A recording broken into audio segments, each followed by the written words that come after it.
اللہم صلی علی محمد وعلی آلہ وصحبہ وسلم۔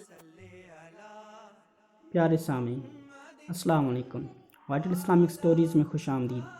حضرت سیدنا شیخ عبدالحق محدث دہلوی رحمۃ اللہ تعالی علیہ فرماتے ہیں، درود شریف سے مصیبتیں ٹلتی ہیں، بیماریوں سے شفا حاصل ہوتی ہے، خوف دور ہوتا ہے، ظلم سے نجات ملتی ہے، دشمنوں پر فتح حاصل ہوتی ہے، اللہ کی رضا حاصل ہوتی ہے اور دل میں اس کی محبت پیدا ہوتی ہے، فرشتے اس کا ذکر کرتے ہیں، اعمال کی تکمیل ہوتی ہے، دل و جان اسباب و مال کی پاکیزگی حاصل ہوتی ہے، پڑھنے والا خوشحال ہو جاتا ہے، برکتیں حاصل ہوتی ہیں، اولاد در اولاد 4 نسلوں تک برکت رہتی ہے۔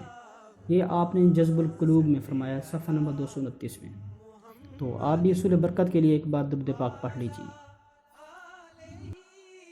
اللہم صلی علی محمد وعلی آلہ وصحبہ وسلم۔ پیارے سامنے، وائٹل اسلامک سٹوریز کی سیریز قرآن کے قصے کی آج کے ایپیسوڈ میں ہم آپ کو حضرت حزقیل علیہ السلام کے بارے میں بتائیں گے کہ آپ کون تھے اور آپ کی قوم کے 70,000 مردے آپ کی دعا سے زندہ ہو گئے تھے۔ بتائیں گے کہ جی ان پر پہلے عذاب نازل ہوا تھا، جس کی وجہ سے وہ سب کے سب مر گئے، پھر آپ نے دعا کی تو سب کے سب زندہ ہو گئے۔ ایک انتہائیت ہی نصیحت امیز اور عبرت خیز واقعہ ہے، جس کو سن کر آپ بہت ہی زیادہ آپ کو مزہ آئے گا، آپ کے لیے میں اضافہ ہوگا۔ تو بغیر کسی دیر کے ہم ویڈیو شروع کرنے لگے ہیں۔ آپ پہلے ہمارے چینل کو سبسکرائب کر لیں اور بیل آئکن کو نوٹیفیکیشن بھی آن کر دیں تاکہ ہماری آنے والی ویڈیوز کا نوٹیفیکیشن آپ تک پہنچتا رہے۔ حضرت حزقیل علیہ السلام حضرت موسیٰ علیہ السلام کے تیسرے خلیفہ ہیں جو منصب نبوت پر سرفراز کیے گئے۔ حضرت موسیٰ علیہ السلام کی وفات اقدس کے بعد آپ کے خلیفہ اول حضرت یوشع بن نون علیہ السلام ہوئے، جن کو اللہ تعالیٰ نے نبوت عطا فرمائی۔ ان کے بعد حضرت کالب بن یوحنا علیہ السلام حضرت موسیٰ علیہ السلام کی خلافت سے سرفراز ہو کر مرتبہ نبوت پر فائز ہوئے۔ پھر ان کے بعد حضرت حزقیل علیہ السلام حضرت موسیٰ علیہ السلام کے جانشین اور نبی ہوئے۔ حضرت حزقیل علیہ السلام کا لقب ابن العجوز ہے، جس کا مطلب ہے بڑھیا کے بیٹے، اور آپ ذوالکفل بھی کہلاتے ہیں۔ ابن العجوز اس لیے کہتے ہیں کہ آپ اس وقت پیدا ہوئے تھے جب آپ کی والدہ معاشرہ بہت بوڑھی ہو چکی تھی، اور آپ کا لقب ذوالکفل اس لیے ہوا کہ آپ نے اپنی کفالت میں لے کر 70 انبیاء کرام کو قتل سے بچا لیا تھا، جن کے قتل پر یہودی قوم آمادہ ہو گئی تھی، اور پھر یہ خود بھی خدا کے فضل سے یہودیوں کی تلوار سے بچ گئے اور برسوں زندہ رہ کر اپنی قوم کو ہدایت فرماتے رہے۔ یہ واقعہ سورہ بقرہ میں بھی بیان کیا گیا ہے۔ اب بتاتے ہیں کہ جی وہ مردہ کے زندہ ہونا کا واقعہ، مردوں کے۔ اس کا واقعہ یہ ہے کہ بنی اسرائیل کی ایک جماعت جو حضرت حزقیل علیہ السلام کے شہر میں رہتی تھی، شہر میں طاعون کی وبا پھیل جانے سے ان لوگوں پر موت کا خوف سوار ہو گیا کہ جی جب لوگ مر رہے تھے تو ان پر بھی خوف سوار کہ ہم بھی مر جائیں گے، اور یہ لوگ موت کے ڈر سے سب کے سب شہر چھوڑ کر جنگل میں بھاگ گئے اور وہیں رہنے لگے۔ تو اللہ تعالیٰ کو ان لوگوں کی یہ حرکت بہت زیادہ ناپسند فرمائی، چنانچہ اللہ تعالیٰ نے ایک عذاب کا فرشتہ اس جنگل میں بھیج دیا، جس نے ایک پہاڑ کی آڑ میں چھپ کر ایک چیخ مار کر بلند آواز سے یہ کہہ دیا، تم سب مر جاؤ۔ اور اس مہیب اور بھیانک چیخ کو سن کر بغیر کسی بیماری کے بالکل اچانک یہ سب کے سب مر گئے، جن کی تعداد 70,000 تھی۔ ان مردوں کی تعداد اس قدر زیادہ تھی کہ لوگ ان کے کفن و دفن کا کوئی انتظام نہیں کر سکے، اور ان مردوں کی لاشیں کھلے میدان میں بے گور و کفن 8 دن تک پڑی رہیں، ان کو کوئی کفن وغیرہ بھی نہیں دیا گیا اور دفنایا بھی نہیں گیا۔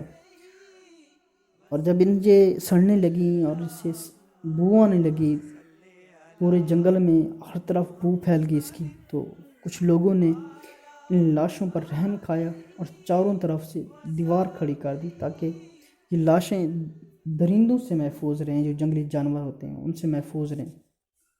کچھ دنوں کے بعد حضرت حزقیل علیہ السلام کا اس جنگل میں ان لاشوں کے پاس سے گزر ہوا، تو اب تو آپ نے اپنی قوم کی 70,000 انسانوں کی اس موت ناگہانی بے گور و کفن کی لاشوں کی فراوانی دیکھ کر آپ بہت زیادہ رنج اور غم سے آپ کا دل بھر آیا، آپ دیدہ ہو گئے۔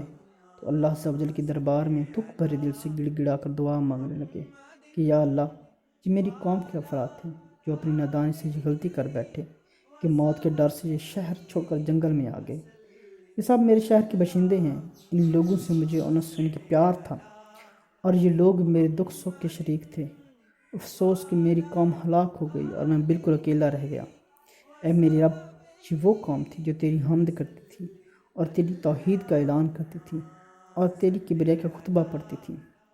آپ بڑے سوز دل کے ساتھ دعا میں مشغول تھے کہ اچانک آپ پر یہ وحی اتر پڑی کہ اے حزقیل علیہ السلام، آپ ان بکھری ہوئی ہڈیوں سے فرما دیجیے کہ اے ہڈیوں، بے شک اللہ تعالیٰ تم کو حکم فرماتا ہے کہ تم اکٹھا ہو جاؤ۔ یہ سن کر بکھری ہوئی ہڈیوں میں حرکت پیدا ہوئی اور ہر آدمی کی ہڈی جمع ہو کر ہڈیوں کے ڈھانچے بن گئی۔ پھر یہ وحی آئی کہ اے حزقیل علیہ السلام، آپ فرما دیجیے کہ اے ہڈیوں، تم کو اللہ کا یہ حکم ہے کہ تم گوشت پہن لو۔ یہ کلام سنتے ہی فوراً ہڈیوں کے ڈھانچوں پر گوشت پھوس چڑھ گئے۔ پھر تیسری بار یہ وحی نازل ہوئی کہ اے حزقیل، اب یہ کہہ دو کہ اے مردو، خدا کے حکم سے تم سب اٹھ کر کھڑے ہو جاؤ۔ چنانچہ آپ نے یہ فرمایا تو آپ کی زبان سے یہ جملہ نکلتے ہی 70,000 لاشیں دم زن، یعنی کہ ایک ہی لمحے میں ناگہاں یہ پڑھتے ہوئے کھڑی ہو گئی کہ سبحانک اللہم و بحمدک لا الہ الا انت۔ پھر یہ سب لوگ جنگل سے روانہ ہو کر اپنے شہر میں آ کر دوبارہ آباد ہو گئے اور اپنی عمروں کی مدت بھر زندہ رہے، یعنی کہ جتنی عمر ان کی لکھی گئی تھی پہلے اتنی عمر زندہ رہے، اتنی زندگی انہوں نے گزاری۔ لیکن ان لوگوں پر اس موت کا اتنا نشان تو باقی رہ گیا کہ ان کی اولاد کے جسم سے سڑی ہوئی لاش کی بدبو برابر آتی رہی، یعنی کہ جو بھی اس کی لاش میں تھی ان کی جو اولاد تھی ان میں سے سڑی ہوئی لاش کی بو آتی تھی، اور یہ لوگ جو بھی کپڑا پہنتے تھے وہ کفن کی صورت ہو جاتا تھا، اور قبر میں جس طرح کفن میلا ہو جاتا ہے ایسا ہی میلا پن ان کے کپڑوں پر نمودار ہو جاتا تھا۔ چنانچہ یہ اثرات آج تک ان یہودیوں میں پائے جاتے ہیں جو ان لوگوں کی نسل سے باقی رہ گئے ہیں۔ یہ واقعہ تفسیر روح البیان میں بیان کیا گیا ہے اور سورہ بقرہ میں بھی بیان کیا گیا ہے۔ مجھے امید ہے کہ آپ کو یہ واقعہ پسند آیا ہوگا، آپ کے علم میں اضافہ ہوا ہوگا۔ اگر آپ کو یہ ویڈیو پسند آئی ہے تو ہمارے چینل کو سبسکرائب کیجیے، اس ویڈیو کو لائک کیجیے اور شیئر کیجیے، اور بیل آئیکن کا نوٹیفیکیشن بھی آن کیجیے تاکہ ہماری آنے والی ویڈیوز کا نوٹیفیکیشن بھی آپ تک پہنچتا رہے۔ اگلی ویڈیو تک اجازت دیجیے۔ السلام علیکم۔